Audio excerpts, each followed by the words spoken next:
Assalamualaikum warahmatullahi wabarakatuh. Halo sahabat pizza, kembali lagi di podcast Bimbingan Teman Sebaya SMA Negeri 1 Manyar. Bersama saya Chelsea Aulia dari 1011 yang akan ditemani oleh rekan saya Ina Fitriani dari 103. Nah, di podcast kali ini kita akan membahas tentang kebahagiaan. Menurut kamu definisi kebahagiaan tuh apa sih? Kebahagiaan itu sebuah kondisi atau keadaan emosi dengan rasa senang, penuh syukur, dan puas. Keadaan ini bisa berbeda untuk setiap orang. Hanya saja, poin utamanya adalah kepuasan terhadap hidup atau momen yang sedang dijalani. Memang benar bahwa emosi seperti bahagia, sedih, takut, dan kaget adalah konsep yang sangat luas. Ada unsur subjektivitas di dalamnya. Nah, tadi itu merupakan definisi umum dari kebahagiaan. Sekarang coba kita melihat definisi kebahagiaan menurut beberapa ahli, yaitu yang pertama Meg Viking. Menurutnya, kebahagiaan bukan hanya bersumber dari uang. Maksudnya, seseorang pasti merasa puas bila dapat memenuhi kebutuhan dasarnya dengan uang. Tapi setelah itu, uang yang masih tersisa tidak akan mendatangkan kebahagiaan. Artinya, kebahagiaan setinggi apapun seperti memiliki rumah, mobil, pada akhirnya akan kembali datar. Jadi, nikmati prosesnya ya, bukan hasil akhirnya. Yang kedua ada Walter Pitkin. Menurut Walter Pitkin, kebahagiaan tidak hanya berkaitan dengan kesehatan fisik atau panjang umur, namun menjalani hidup yang bermakna juga merupakan kebahagiaan. Yang ketiga ada Martin Seligman. Martin Seligman dikenal sebagai bapak positif psikologi. Seligman menyebutkan ada 3 jenis kebahagiaan berupa pemberian dan rasa nyaman, perwujudan kekuatan dan kebajikan, makna dan tujuan hidup. Ketiga elemen tadi merupakan komponen yang membantu mencapai kebahagiaan dan makna hidup. Lewat psikologi positif pula, potensi untuk merasa puas dalam jangka panjang bisa terwujud. Nah, sekarang bagaimana caranya kita mencapai kebahagiaan? Beberapa definisi bahagia tersebut bisa jadi sama atau bahkan sama sekali berbeda dibandingkan dengan konsep yang ada di benak Anda. Itu bukan masalah. Setiap orang berhak punya opininya masing-masing tentang makna bahagia. Lebih jauh lagi, beberapa cara menggapai kebahagiaan yaitu mengejar tujuan yang benar-benar diidamkan terkait dengan diri sendiri maupun orang sekitar. Menikmati prosesnya, jangan terlalu fokus pada hasil akhirnya. Lihat situasi atau pengalaman dari sudut pandang yang positif dan bersyukur atas apa yang dimiliki. Terkadang orang lupa untuk membahagiakan dirinya sendiri. Jadi selain membuat orang lain bahagia, pastikan untuk membuat diri Anda bahagia. Gapailah arti kebahagiaan tersebut. Apabila dicoba dan berhasil, kebahagiaan ini dapat meningkatkan kepuasan akan hidup. Bahkan kemampuan untuk bertahan dan mengolah emosi juga semakin lihai. Dalam kebahagiaan, emosi sangat berpengaruh untuk menggapainya, seperti emosi yang seimbang. Setiap orang bisa merasakan emosi, perasaan, hingga mood yang berbeda-beda. Rasa bahagia umumnya dikaitkan dengan perasaan positif ketimbang negatif. Emosi puas akan hidup ini menunjukkan seberapa puas seseorang akan berbagai aspek dalam kehidupannya. Contohnya hubungan dengan orang lain, karir, pencapaian, hingga hal lain yang dianggap penting. Selain itu, psikolog juga melihat beberapa petunjuk kebahagiaan seperti merasa menjalani hidup yang diinginkan, merasa hidupnya sangat baik, merasa sudah mencapai target, merasa puas dengan hidup yang dimiliki, merasa positif ketimbang negatif. Kebahagiaan juga bukan berarti terus-terusan merasa senang. Orang bahagia tetap merasakan emosi negatif atau emosi yang lainnya. Hanya saja ketika merasa situasi tidak berjalan sesuai ekspektasi, ada rasa optimis bahwa semuanya kelak akan membaik. Mereka bisa menghadapi apa yang tengah terjadi dan kembali merasa senang. Emosi yang negatif menimbulkan cara pandang yang pesimis, sedangkan emosi positif menimbulkan cara pandang yang optimis. Semakin tinggi optimisme seseorang, maka kebahagiaannya juga akan meningkat. Begitu pula sebaliknya, semakin rendah optimisme seseorang, maka kebahagiaannya juga semakin rendah. Nah, menurut kamu optimis tuh kayak apa sih? Menurut aku, optimis itu kepercayaan bahwa kejadian di masa depan akan memiliki hasil yang positif. Dengan memiliki pola pikir yang kayak gini, kebanyakan orang akan tetap menjalani hidupnya dengan penuh semangat, walaupun sedang dihadapkan dengan berbagai macam masalah. Kalau menurut kamu, pesimis itu apa sih, Shell? Jadi, pesimis itu kepercayaan bahwa kejadian di masa depan akan memiliki hasil yang negatif. Orang yang pesimis selalu memiliki sikap mudah menyerah, tidak percaya diri, dan menyerah sebelum berjuang. Pesimis juga kebalikan dari optimis loh. Dalam menjalani kehidupan, terkadang harus menghadapi berbagai tantangan. Seringkali seseorang mengalami kegagalan, lalu kembali mencoba hingga mendapatkan hasil terbaik. Nah, ciri utama pesimis biasanya mereka cenderung percaya bahwa peristiwa buruk akan bertahan lama dan merusak segala sesuatu yang mereka lakukan. Para optimis yang dihadapkan dengan pukulan keras cenderung percaya bahwa kekalahan hanyalah kemunduran sementara, bahwa penyebabnya hanya terbatas pada kasus ini yang juga bisa menimbulkan dampak buruk seperti depresi. Depresi menurut Martin Seligman yaitu ketika seseorang mengalami pengalaman negatif. Depresi akan terjadi setelah suatu peristiwa tersebut dengan atribusi yang menyalahkan diri sendiri karena menjadi penyebab masalah tersebut. Nah, pertanyaan sekarang adalah bagaimana kita bisa mengetahui apakah kita orang optimis dan pesimis?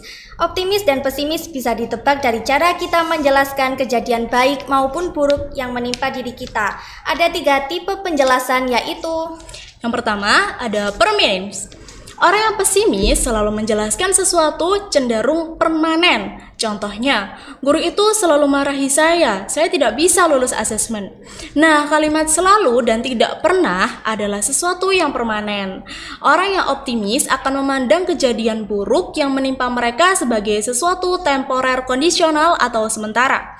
Contoh, guru itu memarahi saya karena saya tidak mengerjakan tugas. Kalimat yang bersifat temporer ini membuat orang bisa melihat buruk sebagai sesuatu yang bersifat sementara dan bisa dihindari di masa datang.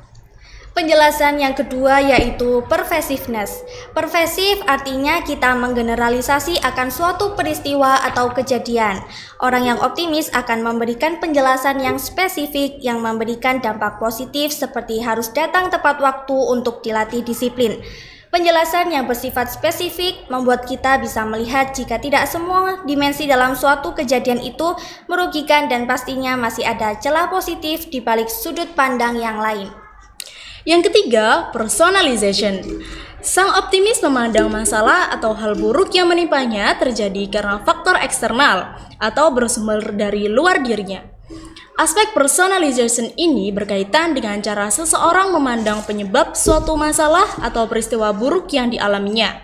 Ketika dirundung masalah atau peristiwa yang tidak menyenangkan, respon dan cara pandang seseorang mengenai sumber penyebab masalah tersebut menunjukkan tanda apakah ia pesimis atau optimis. Sang pesimis akan memandang hal buruk terjadi karena faktor internal atau bersumber dari dirinya sendiri. Hal tersebut ditandai dengan ungkapan dalam benak atau ucapan, misalnya sebagai berikut. Aku tidak mendapat penghargaan prestasi karena nilai rapotku buruk, dan juga aku tidak diterima di kampus itu karena aku bodoh. Sedangkan sang optimis memandang masalah atau hal buruk yang menimpanya terjadi karena faktor eksternal atau bersumber dari luar dirinya. Hal tersebut ditandai dengan ungkapan dalam benak atau ucapan misalnya seperti ini. Aku tidak mendapat penghargaan prestasi karena nilai fisika dan kimiaku buruk. Aku tidak diterima di kampus itu karena saingan yang begitu banyak. Nah, sekarang kita mau bacain Q&A dari teman-teman nih. Yang pertama ada Nabila Priyadita dari kelas 1010. Pendapat Nabila tentang kebahagiaan yaitu keadaan pikiran atau perasaan yang ditandai dengan kesenangan. Pengalaman Nabila ketika bahagia yaitu saat dia menang mengikuti lomba presentasi meskipun dilakukan di Zoom meeting karena COVID-19. Dan itu menjadi pertama kali buat saya menang di sebuah lomba yang bersertifikat. Selamat Nabila! Q&A yang selanjutnya dari Smile. Pendapat Smile tentang bahagia adalah rasa senang ataupun gembira yang muncul dari diri sendiri. Pengalaman dia adalah ketika melihat dia tersenyum dari kejauhan adalah suatu kebahagiaan yang muncul secara tiba-tiba. Senyum manisnya dan kulit sawo matang itu membuat hatiku terpikat pada dirinya. Hal seperti itu sudah aku sebut seperti bahagia. Nah, selanjutnya ada Yasmin Aisyah Kamila dari 12 MIPA 5. Pendapat Yasmin mengenai bahagia, yaitu bahagia adalah untuk bersenang-senang. Pengalaman Yasmin ketika bahagia biasanya mendapatkan sesuatu. Selanjutnya dari Muhammad Naufal Al-Muqaddam dari 1011. Pendapat dia tentang bahagia adalah bahagia itu sebuah perasaan sederhana di mana kita merasa menjadi seseorang yang paling beruntung. Bentuknya tidak perlu mewah, tidak perlu megah. Sesuatu sederhana pun bisa membuat kita bahagia. Pengalaman dia di saat dia si S dan I bertiga mengurus video edit untuk kelulusan itu adalah pengalaman yang tidak terlupakan dan sangat menyenangkan. Selanjutnya dari Yusril Fali Arfian kelas 10-7.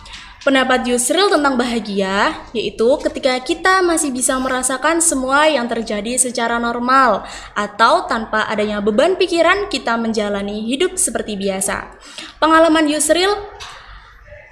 Pengalaman bahagiaku, aku memang bukan terlahir dari keluarga yang plus-plus, tapi aku lahir di keluarga yang berkecukupan. Meskipun untuk saat ini harga-harga barang pada naik, bahagiaku saat pulang ke rumah masih bisa melihat kedua orang tua, meskipun saya sendiri jarang mengobrol ataupun bertukar cerita, dan juga cerita masalah pribadi. Bahagiaku lagi saat ini dipertemukan oleh cewek yang selalu support aku dari awal SMA sampai sekarang. Kalau dipikir-pikir, mungkin kalau tidak ada mereka semua, aku nggak bakal bisa hidup setenang ini dan merasa sebahagia ini. Ada pesan dari Yusril untuk kita semua. Jika kamu merasa kurang bahagia, coba kita buat orang lain senyum atau ketawa. Saat bersama kita, nanti senyuman itulah yang akan kita rasakan bahwa bahagia itu sederhana, hanya dengan senyum ramah atau ketawa bersama. Wah, keren banget nih dari Yusril.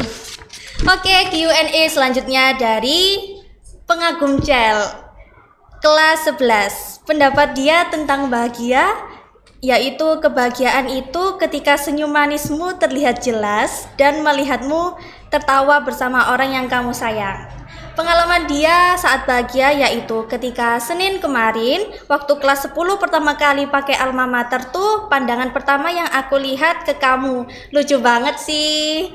Oh iya, kamu keren bisa jadi podcaster. Semangat ya. Terima kasih. Selanjutnya dari Sarah Nisrina Meilita dari kelas 11 MIPA 4. Menurut Sarah, bahagia adalah sesuatu yang ingin sekali dirasakan oleh semua orang. Namun, kita pasti pernah merasakan hal yang membuat kita tidak bahagia. Menurut Sarah, bahagia itu sederhana. Bahkan hal sekecil apapun itu sudah buat kita sendiri ataupun orang lain merasa bahagia. Pengalaman Sarah di saat bahagia adalah di saat dimana Sarah mendapat pesan dari someone yang berada jauh di sana.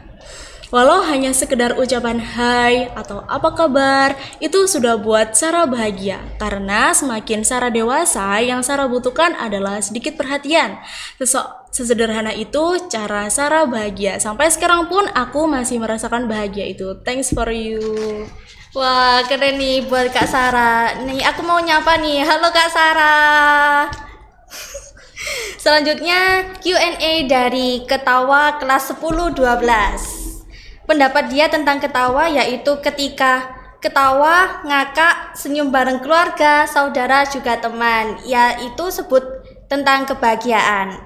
Selanjutnya tentang pengalaman ketawa ketika bahagia, yaitu semua momen yang bikin ketawa itu pengalaman paling bahagia. Keren.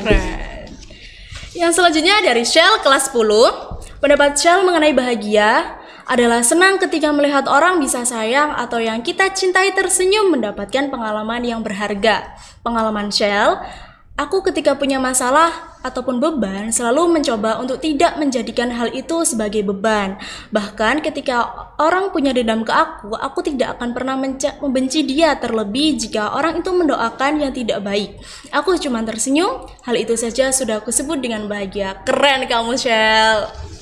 Oke, selanjutnya dari Naldo Savero Giovanni Putra Ramadan, kelas 10-11. Pendapat Naldo tentang bahagia adalah kondisi emosi dengan karakter rasa senang, penuh syukur, dan puas dengan apa yang kita inginkan. Pengalaman dia saat senang yaitu ketika dikasih hadiah sebuah motor dan dompet dari orang tua dia, dan dia sudah bahagia atau senang. Wah, boleh nih motornya kita coba ya. Yang selanjutnya ada Farah Habibah dari kelas 10-11. Menurut Farah, bahagia itu ketika bersama teman-teman yang sefrekuensi dan sayang kepada orang lain. Pengalaman Farah, dulu waktu aku bahagia, aku bisa dapat teman yang paham dengan keadaan aku. Dan teman-teman yang lain, mungkin itu saja kebahagiaanku yang begitu berarti. Semoga kamu dapat teman yang selalu sefrekuensi sama kamu ya Farah. Amin. Oke, Q&A yang terakhir dari Bu Nurul Wafia. Halo Bu Nurul. Pendapat Bu Nurul tentang bahagia yaitu ketika kita berada dalam kondisi yang sama dengan harapan kita. Nah, pengalaman Bu Nurul ketika bahagia yaitu ketika mendapat penghargaan sebagai guru berprestasi Kabupaten Gresik tahun 2012. Selamat untuk Bu Nurul. Oke teman-teman, sekian dari kita. Wassalamualaikum warahmatullahi wabarakatuh. See you next time.